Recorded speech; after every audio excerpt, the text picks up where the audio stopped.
Lakini isikuja siku moja mtu aone heshima anapewa afikirie watu wako na uoga. Hamjambo na karibuni tena watazamaji wangu wa BM Daily Politics.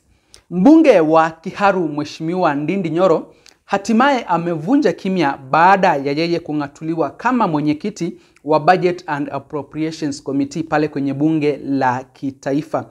Tofauti zinazidi kushuhudiwa kati ya mbunge Ndindi Nyoro na serikali ya William Samoei Ruto, hasa yeye na William Samoei Ruto mwenyewe. Mara ya mwisho Ndindi Nyoro kuzungumza ama kuonekana kushirikiana na William Samoei Ruto kwenye ulingo wa kisiasa, kulingana na matamshi yake yeye mwenyewe, Ndindi Nyoro anasema ya kwamba ilikuwa ni kabla ya mwezi wa 10 mwaka uliopita wa 2024.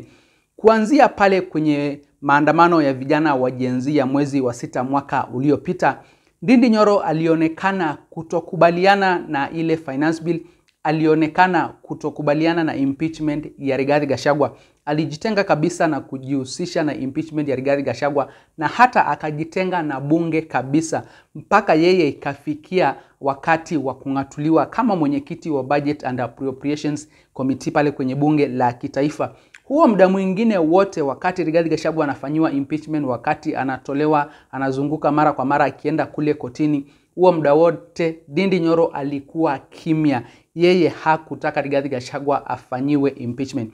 Na sasa hata baada ya yeye kutolewa kwenye ile nafasi ya Budget and Appropriations Committee alikuwa kwenye bunge la kitaifa, anasema ya kwamba yote ni sawa, alitumikia wananchi vizuri wakati alikuwa pale, na sasa ni wakati wa kiongozi mwingine pia na yeye aweze kuwaongoza wananchi. Na Ndindi Nyoro, watazamaji wangu, yeye amerudi ground, anaendelea kuwafanyia wananchi maendeleo, anaendelea kuwafanyia watu wake kazi kuliko viongozi wengine ambao, watazamaji wangu, wanaendelea kumkashifu huko kwenye mitandao ya kijamii, wakisema kwamba yeye wakati alikuwa pale kwenye Budget and Appropriations Committee alikuwa anatumia fedha mingi kufanya maendeleo kule manyumbani kwake Kiharu, badala ya kupeana pesa sawa na maeneo bunge yale mengine. Watazamaji, nataka niwapatie fursa amweze kujionea vile ambavyo mbunge Ndindi Nyoro amepokelewa siku ya leo kule manyumbani kwao, na vile ambavyo anaendelea kuzungumza hata baada ya yeye kutolewa katika ile nafasi ambayo alikuwa anashikilia pale kwenye bunge la kitaifa. Yeye yupo sawa, na wakati mwingine ukifika apate nafasi kama ile, ataendelea tu kuwafanyia wananchi kazi. Watazamaji, kabla sijawekea hii video, na waomba mweze kujiunga nami hapa BM Daily Politics kwa kusubscribe, na pia vile vile mweze kulike, kushare na comment, ndiposa ujumbe ama hizo habari zetu ziweze kuwafikia watazamaji wengi zaidi. Ushuru wa Kenya ya mfagili yake. Kabisa. Na ndio mimi mkanieleza mkinilea ni vizuri na heshimu watu wote. Na ndio maana hata muhula yangu ya kwanza, hata kama tulifanya siasa ambayo ilikuwa very high octane, hata kama we were criticizing government, nilijaribu sana nisitukane mtu. Criticizing sio kutukana, sio? Na kwa hivyo hata saa hii mimi nikiwa mbunge wa Kiharu, mimi nitaendelea kuheshimu watu. Lakini isikuja siku moja mtu aone heshima anapewa afikirie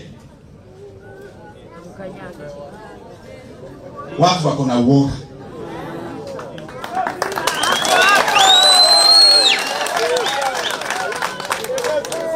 Mimi nitaendelea kuheshimu kila mtu, na heshimu kila mtu.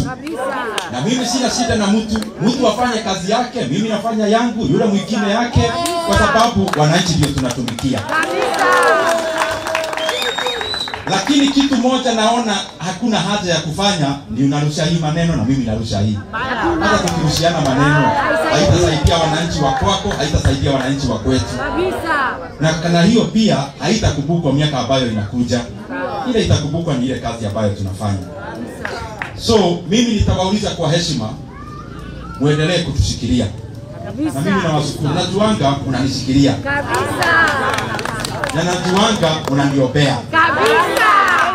Kwa sababu mimi hapa duniani, let me tell you, kama watu wangu, wazazi wangu na my brothers and sisters, Na nasema hii kwa sababu unaelewa nchi ya Kenya saa ingine maneno inakuja hii ingine ile. Kwa hayo mambo yote ambayo inafanyika na hata ile ingine itafanyika, ni mingi inafanyikaga katika nchi.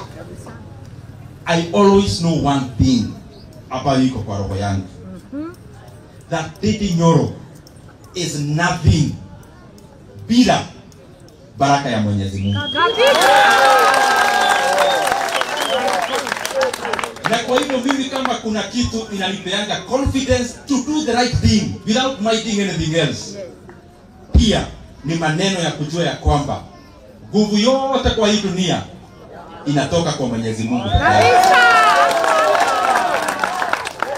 Na kwa hayo vile tu maneno nimeeleza hapo beleni, we conduct ourselves na heshima kwa kila mtu. We conduct ourselves bila kurushiana maneno.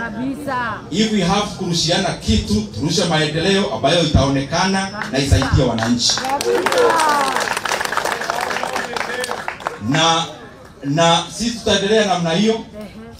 Ile programu yote iko inaendelea. Mambo yetu yote najua Mungu atatujalia hata tufanye mengi. Na mimi vile nilisema jana, nashukuru kwa ile nafasi nimekuwa nayo hapo beleni. Nimepewa na Wakenya nafasi. Wakanipea nafasi nikatumikia katika pale nilikuwa, na mimi kwa roho yangu sina maneno ya chuki na sina ile hatred na sina mambo ambayo ni ya kunikwaruza roho. Mimi sina. Na hata yule amechukua hiyo kiti pia ni Mkenya, mimi namtakia kila laheri. Na kwa ile ujuzi nimekuwa nayo kwa hiyo kiti, kwa hiyo miaka nimekuwa hapo michache, Mungu akinipea nafasi, hata mwenye amekalia kiti akiniuliza hapa kuna idanga aje, mimi namueleza kiroho safi. Kwa sababu mimi sitaki kuwa mbinafsi, kwa sababu whatever we would want to do, whatever I may want to. Mbunge Ndindi Nyoro alikuwa ni rafiki wa karibu sana wa William Samoei Ruto, na kuna kipindi kulikuwa na fununu ya kwamba huenda ndio atakuja kuwa deputy president wa William Samoei Ruto kwenye uchaguzi wa urais wa mwaka wa 2027. Wananchi na maoni ya baadhi ya viongozi kutoka kule Mlima Kenya walikuwa wanasema ya kwamba wanampendelea Ndindi Nyoro akuje kuwa deputy president wa William Samoei Ruto pale mwaka wa 2027.